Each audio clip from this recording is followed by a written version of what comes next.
धाकड़ खबर बेखौफजुमा बेबाक अंदाज। धाकड़ खबर के न्यूज़ से मैं आपके साथ हूं अकरम रईस खान। मुसलमान वकीलों के साथ साथ अब हिंदू कम्युनिटी के वकील भी मुस्लिम तंजीमों पर गंभीर सवाल खड़े करने लगे हैं।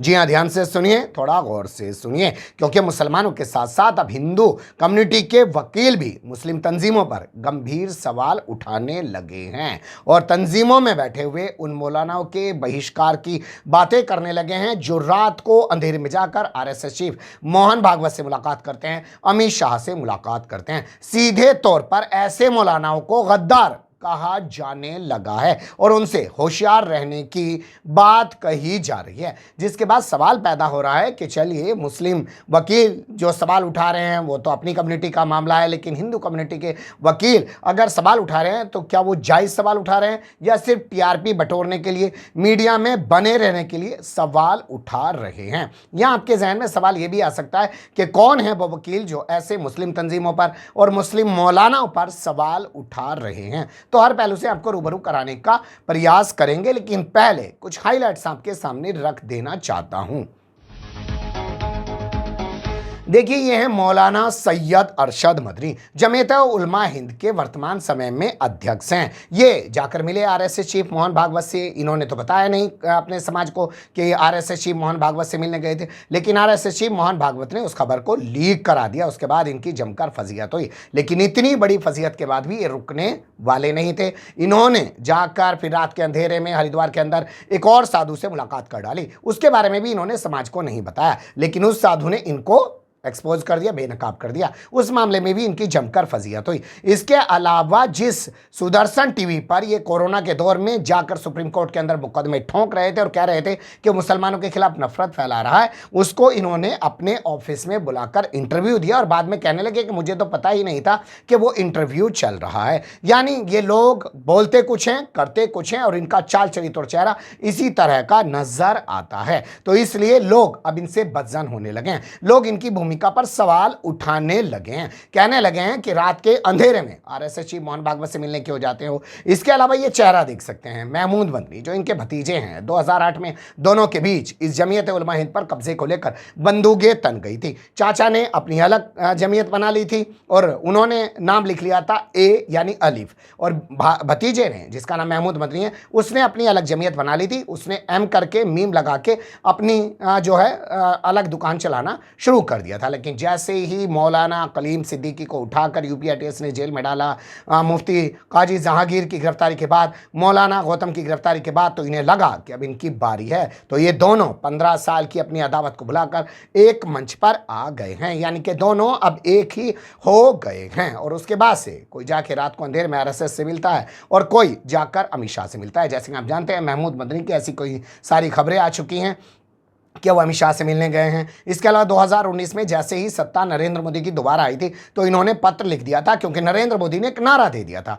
कि सबका साथ, सबका विकास ही नहीं, सबका विश्वास भी। इसलिए लोग इन पर सवाल उठा रहे हैं। इसके अलावा वैसे फहरिस्त और भी लंबी है, क्योंकि जमात इस्लामी के भी बहुत सारे लोग जो है जाके ऐसे ही आरएसएस के लोगों से मुलाकात करते रहते हैं। इसके अलावा जो पूर्व चुनाव आयुक्त रहे हैं वाईएस कुरैशी, वो मिल चुके हैं। शाहिद सिद्दीकी, जो खुद को पत्रकार बताते हैं, नेता बताते हैं, वो भी जाके मिल चुके हैं। इसके अलावा कई और लोग, जमीरुद्दीन शाह जो है वो भी मिल चुके हैं, और कई सारे लोग जो हैं वो जा जाकर मिलते रहते हैं, जिसके चलते आज मुस्लिम समाज में एक सवाल बड़ी तेजी से उभर रहा है कि ऐसे लोगों का बहिष्कार किया जाए और उनको सीधे तौर पर महमूद प्राचा, जो एडवोकेट है सुप्रीम कोर्ट को, वो तो गद्दार बता रहे हैं। सुन लीजिए उन्हीं की ज़बानी।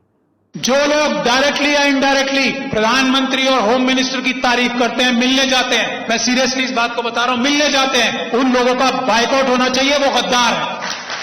क्या बात करेंगे आप आरएसएस के लोगों से जो इस बात को तय कर चुके हैं कि हमें संविधान खत्म करके मनुस्मृति लागू करनी है? उनसे क्या बात करके और क्या समझाएंगे उन्हें सिर्फ ये जाके कह सकते हैं कि हम आपके पैरों में गिर चुके हैं, हम आपकी हर बात मानेंगे, सिर्फ हमें हमारी कम्युनिटी को धोखा देने का रास्ता बता दो। कैसे हम उनसे मीठी मीठी बातें करके, कैसे जज्बाती तकरीरें देके उनको बेवकूफ बनाएं और आपकी मदद करें, ये काम कर रहे हैं जो लोग उनसे मिलने जाते हैं। ये समझ लीजिए आप, उन्होंने सारी इंस्टीट्यूशंस जो हैं हाईजैक कर ली हैं। उन्होंने हम लोगों के, खास तौर पे एससी एसटी, माइनॉरिटीज और ओबीसी के जितनी टॉप लीडरशिप है सब हाईजैक कर ली। इस बात को जब तक हम तस्लीम नहीं करेंगे हम एक कदम आगे नहीं बढ़ा पाएंगे। अपने अंदर से गद्दारों को आइडेंटिफाई नहीं करेंगे हम एक कदम आगे नहीं बढ़ा पाएंगे। सबसे पहला काम है, हम लोग इतने कमजोर नहीं है, समझ लीजिए आप, ये गद्दार हैं जो हमारे पैरों में बेड़ियां बांध रहे हैं। आइडेंटिफाई कीजिए उन गद्दारों को जो डायरेक्टली या इनडायरेक्टली ये बोलते हैं कि हेमंत बिस्वा शर्मा एक बहुत अच्छा चीफ मिनिस्टर है। आइडेंटिफाई कीजिए ऐसे लोगों को और उनको पनिश कीजिए, उनका सोशल बाइकआउट कीजिए। ये तो हम आराम से कर सकते हैं। चलिए यहाँ तो चलता है भाई, इनकी कम्युनिटी का मामला है, अपनी कम्युनिटी के अंदर अगर इन्हें कोई चीज़ लग रही है ये सवाल उठा सकते हैं। हालांकि यहाँ भी बहुत सारे लोग ऐतराज़ करते हैं क्योंकि हज़रत जी से तो ऐसा लगता है जैसे मुसाफा मिला के हर आदमी जन्नत में चला जाएगा, तो हज़रत जी के बारे में तो कुछ बोलना ही नहीं चाहिए। कोई ये नहीं बोलता है कि हज़रत जी अपना काम वहीं रखो ना यार, मदरसे मस्जिद तक, तुम्हारा मतलब क्या बनता है राजनीति करने से? राजनीति दूसरे लोगों को करने दो, और अगर राजनीति करने आए हो तो भाई ढंग से राजनीति करो, राजनीति करने का शऊर पैदा करो कि हमेशा बस मुसलमानों की भीड़ दिखा के मुसलमानों को बेचने का काम करते रहो तो तरह तरह के सवाल इन पे उठते रहते हैं। अब जब सवाल उठते हैं तो दूसरी कम्युनिटी के जो लोग हैं, जो गैर मुस्लिम लोग हैं, वो भी इन चीज़ों को देखते समझते हैं, और ख़ासकर जो एक वकील और पत्रकार वर्ग होता है वो तो सारी चीज़ों को देखता ही है। तो ऐसे में एडवोकेट बीपी सिंह क्या कह रहे हैं उनको भी सुन लीजिए। मुस्लिम समाज का नौजवान अगर चाह रहा है या मुस्लिम समाज के लोग जो चाह रहे हैं, जो तंजीमें हैं, उन तंजीमों के जो मुखिया हैं उनसे जाकर बोलो, कहो काय बात के मुखिया वो भाई, काहे को तंजीम बना रखी है? काहे को आप रामलीला मैदान में लाखों लोगों को इकट्ठा करते हो कि जब समाज मर रहा आप बोल ही नहीं सकते? काहे के लिए इकट्ठा कर रहे हो आप? तो तंजीमों के जो लोग हैं उनसे मुस्लिम समाज को ही लड़ना है, मुस्लिम समाज को ही उनके सामने जाके खड़ा करना। बताओ भाई किस बात के लिए बना रहेगी तंजीम? समाज जब मर जाएगा, कट जाएगा, बर्बाद हो जाएगा, तब मुंह खोलोगे क्या? तंजीमें साथ नहीं दे रही, रहने दो तंजीमों को साथ में। उनके मुखिया जो अपने कमरों में बैठे रहने दो। अगर उनकी साठगांठ अंदरूनी रूप से बीजेपी के साथ में है, मोदी के साथ में, होने दो आप। समाज तो इकट्ठा हो ना, बात समाज की है, समाज इकट्ठा हो, वो लड़े अपनी लड़ाई, अपने आप सब कुछ ठीक हो जाए।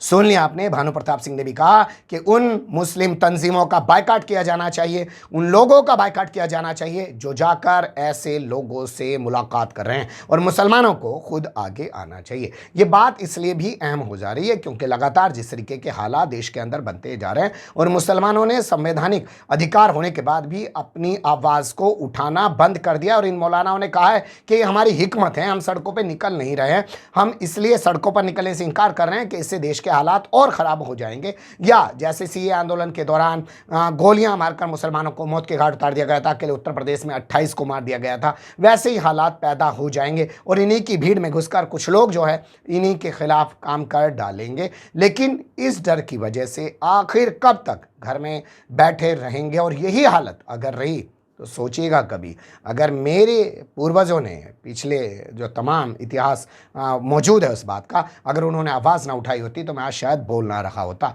और अगर आज आवाज़ मुसलमान नहीं उठाएगा तो आने वाली पीढ़ियां गूंगी पैदा हो जाएंगी, और उसका क्रेडिट, उसकी जिम्मेदारी इन तथाकथित बड़े बड़े हजरत मौलानाओं पर ज़रूर जाएगी। तो एक खबर बढ़ रही थी, मुझे लगा कि आपके सामने रखने, अच्छी बुरी जो भी आपको लगी हो ना जी, कमेंट्स के रूप में आप लोग अपनी राय ज़रूर दीजिएगा।